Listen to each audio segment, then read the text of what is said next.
Kua huraina mai e te marae o te mā hure e tā rātou rautaki hōu e tū ai he papakainga mō ngā whānau whakaraerai. Kei te hapori o te rangi matarau i Tāmaki Makaurau tēnei marae, ko te utu mo tēnei kaupapa ka pīkauria e te marae me te kāwanatanga. Anei rā a te Rauhiringa Brown. He kauhuri whenua, te mahi. Hei para i te ara ki te whakatū papakainga hou. We've seen in a number of major events just the role of marae in providing for whānau and for community. This papakainga development is going to make a huge difference, providing 1, 2 and 3 bedroom homes to those who are currently on our waiting list. E te kaumā whānga whare hou, ka whakatūria ki te mā hure marae. Hei kāinga ora mō te hunga whakarairai. Back in 2003, the Marae Committee, did a feasibility study and our aspirations were to build homes here on our whenua, and it's taken a lot of hard work, a lot of planning.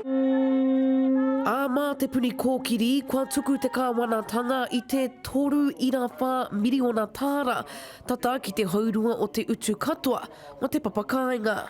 Ko te toinga ka riro mā te marae anō e kohi ake. He tauira tēnei, nā te mea kei Tāmaki Makaurau, he ua ki te whakatū papakainga kei ngā taone, nō reira he tauira mā tētihi atu hei whai. Ko te āhuatanga o ngā tāngata i urumai ki roto i aua whare, ko rātou e noho kainga kore. Ko te papakainga nei te hi o ngā kaupapa e ono, ka whakarāringi hia ki te ture whakaora i te mate karauna. Wai hoki ka noho te mana whakahaere o te papakainga nei ki te mā hure marae tonu. Marae will own the homes. We have a new company now called Te Kāinga Atawhai Housing Limited. Those that will receive a key to our new whare will be off the social housing list.